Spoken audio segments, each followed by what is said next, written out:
ಪುರಾಣ ಪ್ರಸಿದ್ಧ ಸಾವಿರಾರು ವರ್ಷಗಳ ಇತಿಹಾಸ ಇರುವಂತಹ ಕೋಲಾರ ಜಿಲ್ಲೆಯ ಮುಳಬಾಗಿಲು ತಾಲೂಕಿನ ಆವನಿ ಬೆಟ್ಟದ ಜಾತ್ರೆ ಬಹಳ ಅದ್ದೂರಿಯಾಗಿ ನಡೆದಿದೆ.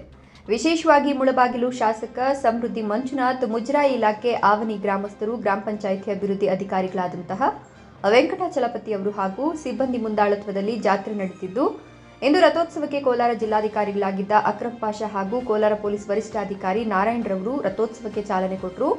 ಜಾತ್ರೆಗೆ ಬರುವಂತಹ ಎಲ್ಲ ಸಾರ್ವಜನಿಕರಿಗೂ ಯಾವುದೇ ರೀತಿಯ ತೊಂದರೆಯಾಗದಂತೆ ಗ್ರಾಮ ಪಂಚಾಯಿತಿ ಪಿಡಿಒ ವೆಂಕಟಾಚಲಪತಿ ಹಾಗೂ ಸಿಬ್ಬಂದಿ ಜಾತ್ರೆಯಲ್ಲಿ ವಿಶೇಷವಾಗಿ ಸ್ವಚ್ಛತೆ, ಜಾತ್ರೆಗೆ ಬರುವ ಎಲ್ಲ ಭಕ್ತಾದಿಗಳಿಗೂ ನೀರಿನ ವ್ಯವಸ್ಥೆ, ದನದ ಜಾತ್ರೆಗೆ ಬರುವ ಎಲ್ಲ ರೈತರಿಗೆ ವಿದ್ಯುತ್ ವ್ಯವಸ್ಥೆ ಹಾಗೂ ನೀರಿನ ವ್ಯವಸ್ಥೆಯನ್ನು ಸಂಪೂರ್ಣವಾಗಿ ಗ್ರಾಮ ಪಂಚಾಯಿತಿಯಿಂದಲೇ ಹಣವನ್ನು ಖರ್ಚು ಮಾಡಿ ಸಾರ್ವಜನಿಕರಿಗೆ ಯಾವುದೇ ರೀತಿಯಾದಂತಹ ತೊಂದರೆ ಆಗದಂತೆ ಎಲ್ಲ ವ್ಯವಸ್ಥೆಗಳನ್ನು ಕಲ್ಪಿಸಲಾಗಿದೆ. ದನದ ಜಾತ್ರೆ ಹಾಗೂ ಅಂಗಡಿಗಳ ಗೇಟ್ ವಸೂಲಿಗೆ ಹರಾಜು ಹಾಕಲಿದ್ದು, ಬಂದ ಹಣವನ್ನು ಸಂಪೂರ್ಣವಾಗಿ ಕಂದಾಯ ಇಲಾಖೆ ಸ್ವಾಧೀನಪಡಿಸಿಕೊಳ್ತಿದ್ದು, ಸಂಪೂರ್ಣ ಖರ್ಚು ವೆಚ್ಚವನ್ನು ಗ್ರಾಮ ಪಂಚಾಯಿತಿಯಿಂದಲೇ ಮಾಡಲಾಗ್ತಿದೆ. ಇನ್ನು ಬಹಳಷ್ಟು ದಾನಿಗಳು ದೇವಾಲಯಕ್ಕೆ ಬರುವ ಎಲ್ಲ ಭಕ್ತಾದಿಗಳಿಗೂ ಸಹ ದೇವಾಲಯದ ಆಡಳಿತ ಮಂಡಳಿ ವತಿಯಿಂದ